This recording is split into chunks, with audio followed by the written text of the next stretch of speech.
ratusan toko kosmetik ilegal. Pengambil alihan lahan dihadang warga.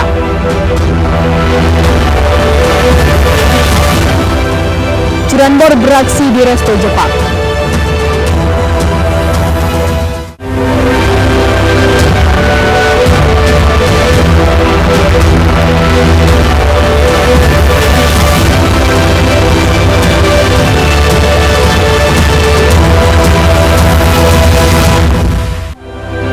Horas, selamat pagi pemirsa. iNews Sumut kembali menyapa Anda. Selain 3 informasi utama tadi akan kami hadirkan beragam informasi dari wilayah Sumatera Utara selama 30 menit. Bersama saya Maria Laura Puja, inilah informasi yang pertama.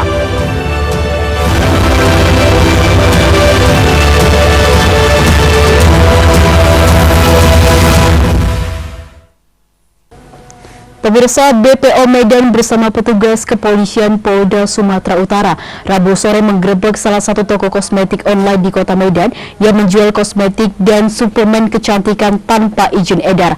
Dalam penggerebekan ini, petugas berhasil menyita kosmetik diduga ilegal senilai 800 juta rupiah. Mas Adi kan orang bukan dari sini. Mbak, alamat tinggal di mana sekarang? Yang domisili. Beginilah video amatir saat petugas kepolisian Polda Sumatera Utara bersama Balai Besar Pengawasan Obat dan Makanan Medan menggerebek salah satu rumah yang dijadikan tempat penjualan kosmetik online di kawasan Medan Baru dan Medan Johor, Kota Medan. Di lokasi, petugas berhasil menemukan ratusan kosmetik dan suplemen kecantikan tanpa izin edar dari BPOM RI yang berasal dari Thailand. Pemilik kosmetik berinisial SN dan A juga tidak bisa berbuat banyak ketika petugas menyita kosmetik dan suplemen kecantikan untuk dibawa petugas ke kantor BPOM Medan untuk menjalani pemeriksaan. Menurut Kepala BPOM Medan, pihaknya melakukan 2 kali penggerebekan di rumah yang dijadikan tempat penjualan kosmetik online dan berhasil menyita kosmetik dan suplemen kecantikan senilai 800 juta dari 2 lokasi yang berbeda. Sementara itu, kedua pemilik yakni A dan SN akan dikenakan pasal 197 Undang-Undang Nomor 36 Tahun 2009 tentang kesehatan dengan ancaman pidana penjara paling lama 15 tahun dan denda 1,5 miliar rupiah. Kita kan nggak bisa tidak masalah seperti yang teman-teman pers lihat. Hari ini kita berhasil menemukan lagi barang bukti berupa kosmetik tanpa izin edar seperti yang dilihat seperti sekarang ini dengan nilai jual adalah sekitar 800 juta. Kalau di titik pertama itu adalah berinisial A tersangkanya, kemudian untuk hari ini tersangkanya berinisial SN. Dia mengandung biasanya itu merkuri, ya, atau hidrokinon yang melebihi ambang batas. Nah, merkuri ini sangat berbahaya terhadap kesehatan kalau dia diabsorpsi ataupun dia diserap, itu bisa menyebabkan kanker darah. Kedua pemilik kosmetik saat ini sudah ditangani oleh pihak kepolisian Polda Sumut untuk menjalani proses hukum. Dari Medan, Said Ilham, iNews melaporkan. Pemirsa, seorang siswi yang masih duduk di kelas 3 SD tewas tersenggol kereta api di Kota Tebing Tinggi. Siswi tersebut tidak mendengar datangnya kereta api karena sedang asik bermain dengan teman-temannya. Iya. Kelas berapa syutingnya? Kelas 3 kayaknya. Video kejadian Zira 10 tahun korban tersenggol kereta api hingga tewas langsung menyebar di handphone seluler warga. Kejadian ini terjadi di perlintasan kereta api lingkungan 3 Kelurahan Mekar Sentosa, Kecamatan Rambutan, Kota Tebing Tinggi pada Rabu sore.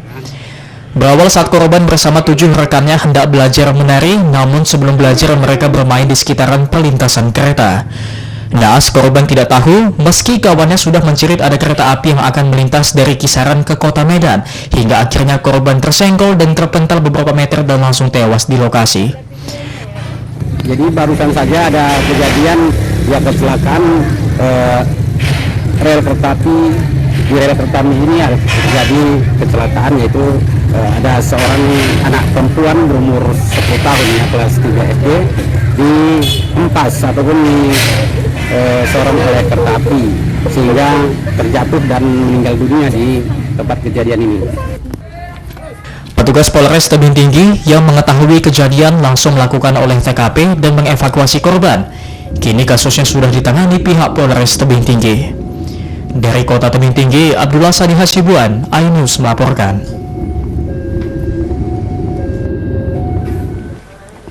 Pemirsa, selama 2 pekan terakhir, petugas Satuan Narkoba Polres Pelabuhan Belawan berhasil ringkus 40 tersangka terkait kasus narkoba jenis sabu-sabu. 2 di antara para pelaku adalah wanita. Polsek Jajaran, Satreskrim dan Sat Narkoba. 40 tersangka terkait kasus narkoba jenis sabu-sabu. 2 di antara para pelaku adalah wanita berhasil dibekuk petugas Satuan Narkoba Polres Pelabuhan Belawan dalam 1 pekan terakhir. Ke-40 tersangka kasus narkoba ini berhasil diringkus petugas di wilayah hukum masing-masing, yakni Kecamatan Medan Belawan, Kecamatan Medan Labuhan, Kecamatan Medan Deli, Kota Medan, Sumatera Utara. Kapolres Pelabuhan Belawan menjelaskan, dari 40 orang yang telah ditetapkan sebagai tersangka, terdiri dari 10 pengedar, 28 pengguna, dan 2 orang bandar, dengan barang bukti 183 gram sabu-sabu. Bahkan setelah dilakukan tes urin, keseluruhan pelaku juga dinyatakan positif menggunakan narkoba. Tersangka terdiri dari 38 dewasa, kemudian anak-anak dingin, residivis 10, dan semuanya dites urin positif. Dari 40 pelaku tersebut, 10 pengedar, 28 pengguna, 2 bandar. Barang bukti yang berhasil disita sebanyak 183,003 gram. Ini barang buktinya yang nanti akan rencananya akan kita musnahkan, ya. Di sini ada dari tim lapor Polda akan meneliti apakah ini benar sabu-sabu atau tidak. Setelah dilakukan pemaparan, Polres Pelabuhan Belawan memusnahkan 183 gram sabu dengan menggunakan blender yang disaksikan langsung Kajari Belawan Nusirwan. Dari Medan, Rusli HR, iNews melaporkan. Pemirsa, tolak eksekusi warga demo PN Medan, tetaplah bersama kami. Mengupas makna dan tafsir Al-Quran bersama ulama terkemuka tanah air. Qaumum min qaum khairun minal yadis suflah. Nggak bakal bisa dibayar oleh dunia dan seisinya. Jelas, lugas untuk kehidupan sehari-hari. Di antara yang merusak hati adalah buruk sangka. Wa aqimus salah wa atuz zakat. Itu pun sejajar dengan jihad fisabilillah. Cahaya Hati Indonesia, Sabtu dan Minggu pukul 12 siang di iNews.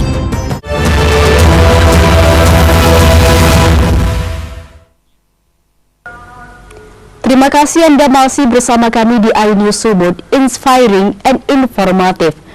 Pemirsa, warga nelayan dan petani di Belawan, Kota Medan, Sumatera Utara melakukan aksi penghadangan alat berat milik salah satu perusahaan di pesisir Belawan, Kota Medan yang dituding hendak menyerobot lahan warga. Adu mulut antara warga dengan pekerja pun sempat terjadi saat warga meminta pimpinan perusahaan untuk menjelaskan apa yang menjadi alasan mereka melakukan pengambilan alihan lahan. Ya, kalau memang orang itu butuh kita, ya datang kemari, kami aja kemarin, lompat-lompat datang kemari. Seorang ibu rumah tangga tak segan-segan menghadang dan duduk di atas roda alat berat milik PT Unilen yang menyerobot lahan pertanian warga di kawasan Jalan Sawita, Kelurahan Bagandeli, Kecamatan Medan Belawan, Kota Medan. Ibu rumah tangga bersama warga lainnya meminta para pekerja yang tengah menimbun pertanian mereka di kawasan Paluh atau jalur hijau tersebut berhenti dan memanggil pimpinan mereka untuk menjelaskan aksi penyerobotan lahan yang telah ditempati warga selama puluhan tahun tersebut. Risma Hutapea, salah seorang pemilik kebun kelapa di kawasan tersebut menjelaskan, warga bersama PT Unilen pernah melakukan mediasi terkait lahan seluas 29 hektar tersebut. PT Unilen menjanjikan akan membayar lahan warga jika diperlukan. Namun hingga lahan warga tersebut diserobot dengan ditimbun tanah, pihak Unilen tidak memberikan uang sama sekali kepada warga. Kami hanya menjaga lahan kami, karena lahan kami ini mau direbut sama PT Unilen. Dan kami sudah pernah mediasi di kantor camat. PT Unilen melalui Bu Suryanti, lahan kami ini akan dibayar jika diperlukan. Ternyata lahan belum dibayar sudah dikerjain sama PT Unilen. Makanya alat berat ini kami stop. sampai ada kami tunggu niat baik Unilen terhadap kami sesuai perjanjian waktu mediasi di kantor camat. Sementara itu, pihak dari PT Undilan enggan memberikan komentar terkait penyerobotan lahan yang dilakukan pihaknya. Sebelumnya, sebanyak 5 unit rumah warga di kawasan tersebut dirusak oleh orang tak dikenal di kawasan lahan sengketa tersebut. Dari Medan, Yuda Bahar, iNews melaporkan.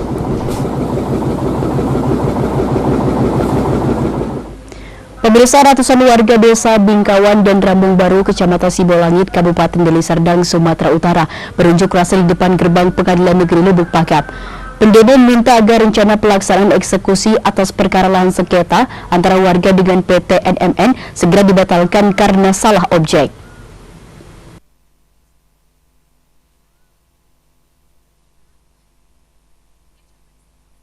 Meminta agar rencana pelaksanaan eksekusi atas perkara lahan sengketa antara warga desa dengan PT NMN segera dibatalkan. Ratusan warga desa Bingkawan dan Rambung Baru, Kecamatan Sibolangit, Kabupaten Deli Serdang, Sumatera Utara berunjuk rasa di depan gedung Pengadilan Negeri Lubuk Pakam, Deli Serdang.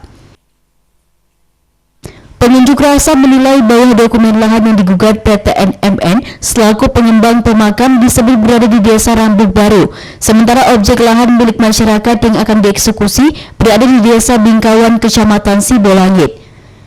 Disebutkan PN Lubuk Pakam sudah mengeluarkan surat pengukuran atau konstatering sebagai langkah pendahuluan sebelum eksekusi. Selain itu, PN Lubuk Pakam juga sudah 2 kali mengeluarkan surat emending atau surat teguran kepada tergugat yang kalah agar menjalankan isi putusan secara sukarela. Karena itulah masyarakat desa Rambung Baru dan Bingkawan menolak dilakukannya pengukuran yang dilakukan PN Lubuk Pakam, sekalipun menggunakan pihak BPN, karena warga kedua desa itu tidak pernah menjual maupun memberikan tanah mereka kepada pihak siapapun termasuk PT NMN. Dari Deli Serdang, Sumatera Utara, Amiruddin, iNews melaporkan. Pemirsa, Smack Hooligan mengaku siap menjaga persatuan dan kesatuan dalam kebinekaan untuk mewujudkan pelaksanaan pemilu 2024 berjalan dengan aman, tertib, dan lancar. Hal ini disebutkan dalam diskusi kebinekaan yang dihadiri pengurus dan perwakilan basis Smack Hooligan di Medan beberapa waktu lalu.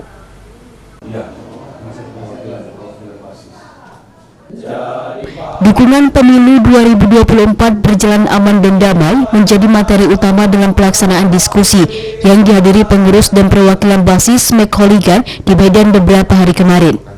Diskusi dengan narasumber Lurah Teladan Barat Juni Hardian dan Ketua Umum Smack Hooligan Lauren Simorangkir ini mengangkat tema merawat persatuan kesatuan dalam kebinekaan untuk mewujudkan keamanan dan ketertiban. Menurut Lurah Teladan Barat Juni Hardian, guna menjadikan pelaksanaan pemilu 2024 berjalan aman dan damai, dibutuhkan kerukunan dari seluruh unsur lapisan masyarakat. Diskusi ini juga turut dihadiri Bendahara Umum Smack Hooligan Fikri Sembiring dan puluhan perwakilan barisan inti supporter Smack Hooligan. Dalam kesempatan ini, Ketua Umum Smack Hooligan Lauren Simorangkir menyebutkan, ribuan pendukung sepak bola Ayam Kinantan yang tersebar di seluruh pelosok Indonesia berkomitmen merawat persatuan dan kesatuan. Karena menghadapi pesta demokrasi pemilu 2024 menjadi tantangan berpotensi terjadi pemecahan belah anak bangsa, untuk itu perlu merajut ikatan persatuan dalam kebinekaan agar terwujudnya pemilu berjalan damai dan sukses. Ingin melaksanakan kegiatan diskusi untuk seluruh basis-basis SMAC yang ada di Kota Medan untuk mengamankan atau menjaga ketertiban dan keamanan untuk menjelang pemilu tahun 2024. Ya, itu juga kami tekankan kepada seluruh basis-basis ataupun SMACers yang ada di Kota Medan untuk mendukung penuh atas terselenggaranya pemilu tahun 2024 nanti, dan juga untuk menjaga dan mendukung agar suksesnya pemilu tahun 2024. Ketua Umum Smack Hooligan Lauren Simorangkir juga menyebutkan, kemajemukan yang ada di Indonesia merupakan berkat persatuan menuju cita-cita kemakmuran dan keadilan seluruh rakyat Indonesia. Dari Medan, Adi Palapaharahap, iNews melaporkan.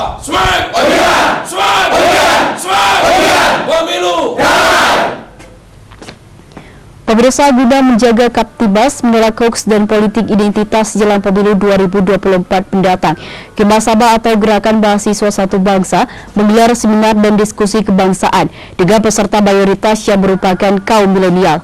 Kegiatan ini mengangkat tema menjaga Kaptibas, menolak hoaks dan politik identitas untuk mensukseskan pemilu 2024 yang digelar di Orchid Anggrek Cafe yang berada di Jalan Pelajar Timur, Kota Medan.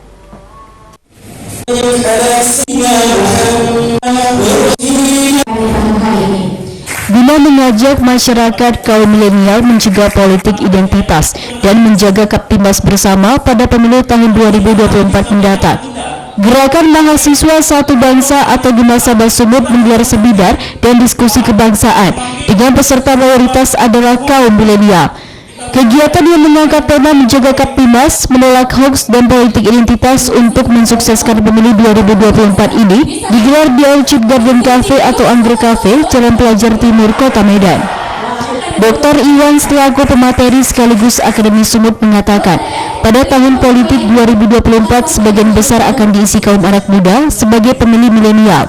Menurut Iwan, dengan usia muda yang tingkat ketidakstabilan emosional dan dengan pengetahuan yang sangat dangkal, kaum milenial ditakutkan akan terjebak pada politik identitas dan mudah terpengaruh oleh aktivitas negatif khususnya bermedia sosial.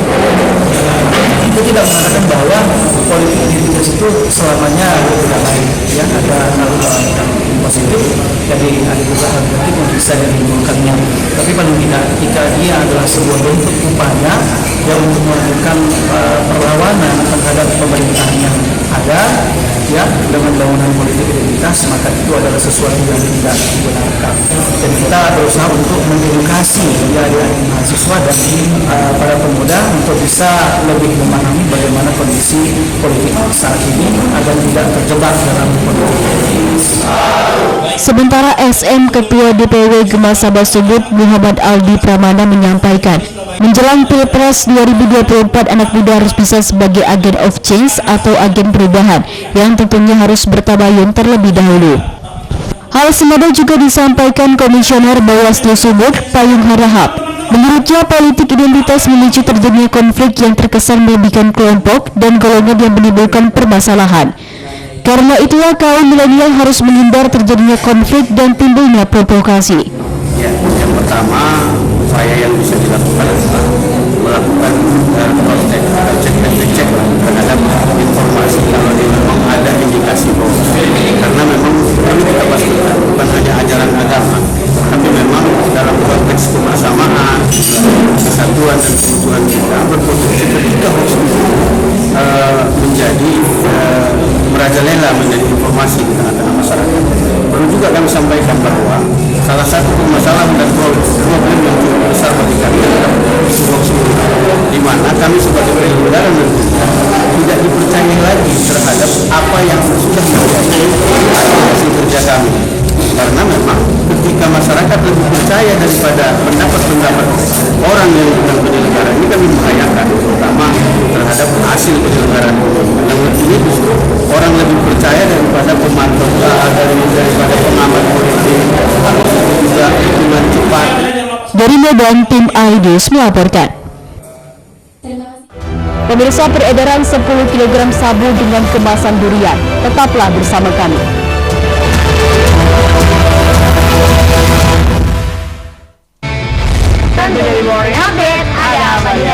Hadir menemani pagi Anda dengan sajian informasi unik dan menarik.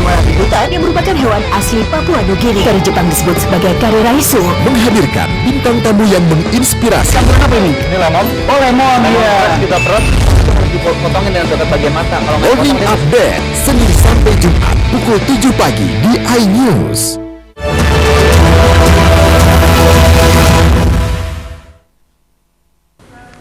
Terima kasih Anda masih bersama kami di iNews Sumut, inspiring and informatif.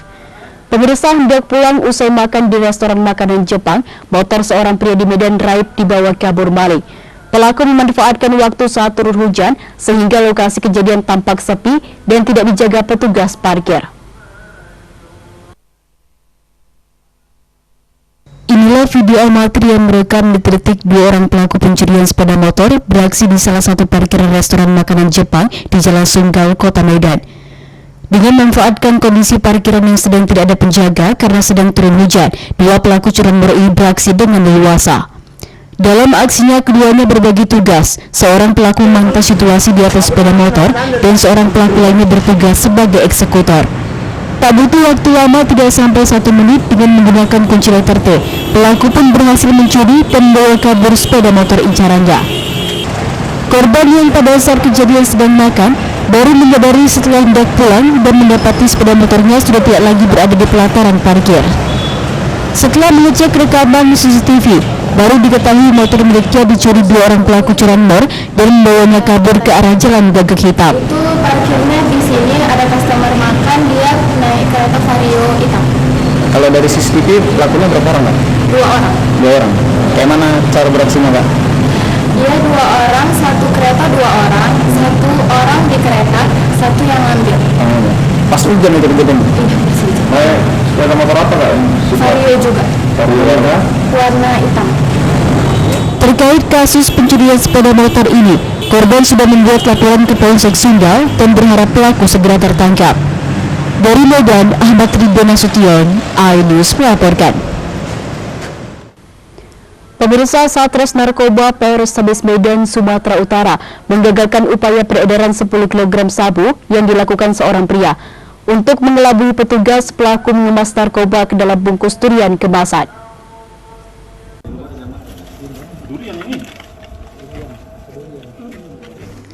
Inilah rekaman video amatir yang diambil petugas ketika menangkap MD di kawasan Medan Johor, Kota Medan beberapa hari lalu. Awalnya petugas menemukan 5 kg sabu yang disimpan tersangka di dalam jok sepeda motornya. Tersangka yang memang kerap membawa narkoba menggunakan sepeda motor mengemas narkoba ke dalam bungkus durian kemasan untuk mengelabui petugas. Cara ini terbilang tidak biasa karena tersangka narkoba pada umumnya mengemas narkoba ke dalam kemasan teh Cina. Kaurumin Satres Narkoba Polrestabes Medan, Ibtu Riris Sitorus menyebut total narkoba yang disita dari tangan tersangka seberat 10 kg.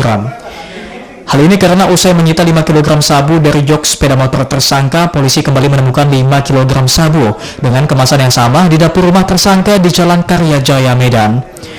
Petugas juga menemukan 50 butir pil ekstasi dan 400 gram sabu yang dikemas dalam 8 paket sabu siap edar.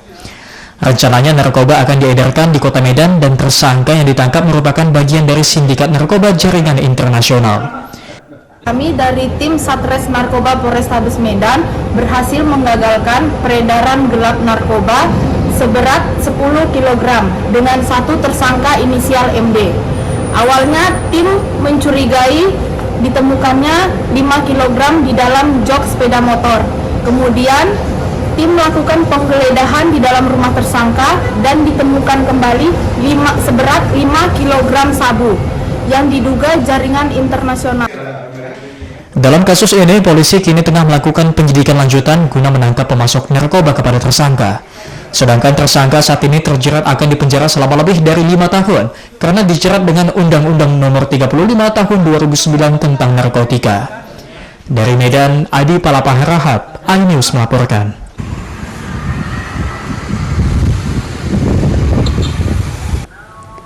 Pemirsa, video dugaan beras yang mengandung plastik dari pasar murah yang digelar di pemerintah Kota Binjai menjadi viral dan membuat heboh warga Kota Binjai. Menanggapi persoalan ini, pemerintah Kota Binjai langsung melakukan tindakan dengan mengambil sampel beras yang diduga mengandung kandungan plastik dan dibawa ke laboratorium pangan di Kota Bogor. Assalamualaikum warahmatullahi wabarakatuh. Mohon izin, ini ada 2 beras, 2 nasi. Video beras mengandung kandungan plastik yang dibeli seorang ibu saat berlangsung pasar murah beberapa hari lalu membuat resah warga Kota Binjai. Dalam video terlihat seorang wanita membandingkan beras yang dibeli dari pasar murah dengan beras yang dibeli di kilang padi. Wanita di video viral membandingkan beras dibeli di pasar murah yang membal saat dibandingkan, sementara beras yang dibeli di kilang tidak membal saat dibanting ke semen. Untuk memastikan kebenaran beras yang dijual saat pasar murah, bekerja sama antara Bulog Sumut dan Dinas Ketahanan Pangan Kepolisian Polres Binjai mengambil sampel beras yang bermerek SPHP dengan bertuliskan warna kuning. Pihak Bulog Medan mengaku sangat dirugikan bila benar beras yang dijual ternyata mengandung kandungan plastik, mengingat beras yang dijual Bulog berasal dari perusahaan pemasok beras ke pihak Bulog. sebenarnya kalau arahan pimpinannya kami harusnya menindak tegas ya. Memang itu kerugian buat perusahaan kami. Kami pemerintah dalam hal ini sebagai perusahaan yang untuk stabilisasi harga, kami sudah berupaya untuk penyediaan beras yang baik, berkualitas dan murah untuk kalangan masyarakat. Namun apapun itu kami tetap mendukung upaya dari pemerintah daerah, dari Ketahanan Pangan Kota Medan dan juga Polres dari Kota Binjai. Kami mendukung apapun upaya ini untuk mengklarifikasi permasalahan ini. Polres Binjai mengambil sampel beras diduga mengandung kandungan plastik atau beras sintetis untuk diperiksa di laboratorium di Kota Bogor. Diperlukan waktu 10 hari untuk mengetahui kebenaran beras yang diduga mengandung kandungan plastik. Jadi hari ini kami bersama-sama ingin menjelaskan terkait bagaimana penanganan terkait yang diduga beras yang ada kandungan plastiknya. Jadi kami sendiri dari Polres kami telah hari ini telah melakukan pengiriman uji sampel beras yang juga ada kandungan plastiknya, di mana hal itu kami koordinasi dengan Dinas Ketahanan Pangan Prof Sumut, dan dari sampel tersebut akan dikirimkan ke Bogor. Viral beras mengandung bahan sintetis membuat resah warga Kota Binjai, apalagi beras yang mengandung dugaan bahan plastik diedarkan dari pasar murah kerjasama pemerintah Kota Binjai dan Bulog. Dari Binjai, Muhammad Zainal Tanjung, iNews melaporkan. Informasi tadi mengakhiri iNews Sumut hari ini. Saya Maria Laura Puja atas nama tim redaksi yang bertugas mengucapkan terima kasih atas perhatian Anda. Ahoy, paras, sampai jumpa.